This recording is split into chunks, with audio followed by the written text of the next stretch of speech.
Yo, what's going on, G-Dot family? It's your boy G-Dot TZ back with another VZ. Let's go ahead and get straight into it. You feel me? We got another busting ass video. Apparently rural Minnesota got more going on than I thought it was. I thought Minnesota was quiet. Wrong. I guess we got a lot of shit to get into, so let's see what gang wars talking about out there. Don't forget to like, comment, subscribe, hit that notification bell, and let's get it. As always, someone passed away. RIP. Never before seen footage exclusively obtained by MN Crime takes a deeper dive into the drug trade in rural Minnesota and the deadly violence that goes with it. We've tracked this case for the last year and a half, and the story starts now. 911, what's the location of your emergency? 160th Street, somebody's been shot. 160th? Yeah, And someone's in shock? someone's been shot. Okay. Sir, Yes, are they breathing? shot him. Tell me exactly what happened. There's a couple here. They said that they were hiding from their dad or something, I don't know.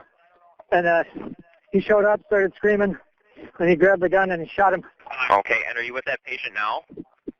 Yeah, he's laying is under a tree by the house. Okay. Damn. Okay, are you in a safe place right now? Is that person with the gun still around? The guy on the ground has a gun, and no, he took his girlfriend and my girlfriend in the pickup, and he left. He took the gun too. Came in at 3:23 p.m. The caller said a man was shot in the chest and the shooter had fled. Freeborn County Sheriff's deputies responded and found 45-year-old Juan Vasquez Jr. lying in the grass just south of a house on the property. He had a gunshot wound to the right side of his chest. Near Vasquez's body, officers found a Bersa 380 handgun with a round chambered and 3 live rounds still in the magazine. As the investigation progressed, the scene revealed more evidence: a spent rifle cartridge casing, multiple spent shotgun shells, and a shotgun lying on the top of a stove in the backyard. But the rifle used by the suspect was missing. Okay. Who's the suspect, do you know? Ben. Ben who? 601, 660, it sounds like Ben who? I'm not sure. Ben. PD is on scene, and they are proceeding with efforts. Daughter's boyfriend? Whose daughter? Whose daughter? Rachel. Rachel what? It's here that police would get their first break in the case: the development of a suspect's full name. Okay. However, detectives would need to piece together what really happened and ultimately overcome a big surprise at trial. 2414, 2492 It's to all crime. units. It's crime going to be everywhere. Ben Moreno is the suspect. We brought you mind-boggling video of crashes like these for years. And this white crime. This ain't no regular, you feel me? This is white people shit. So I don't want to hear nothing about how it's just black people in the hood and all that. Nah. Crime is crime. It's gang war everywhere. Y'all just don't see this because they don't put it on the news. Reacting to it. Juan Vasquez Jr.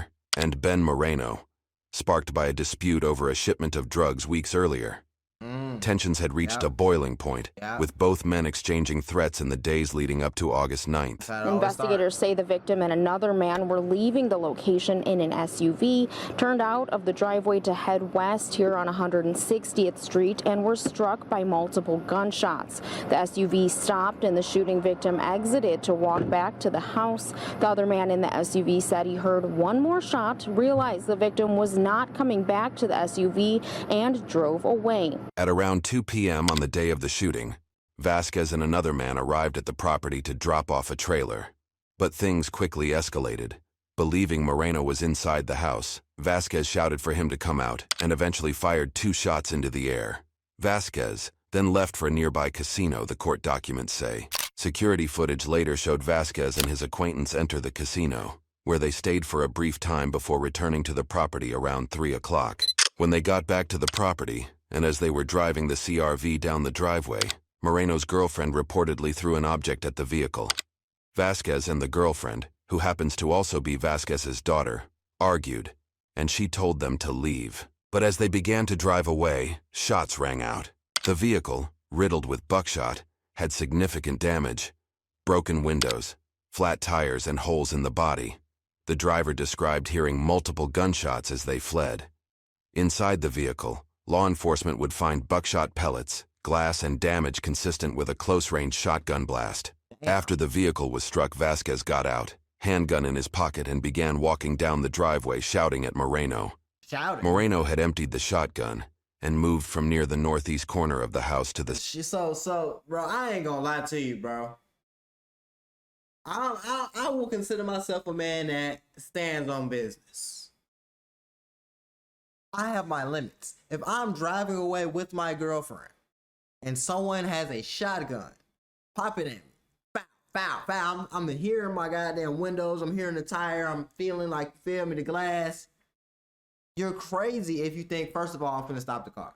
Secondly, you're crazy if you think that I'm finna get out and then start talking.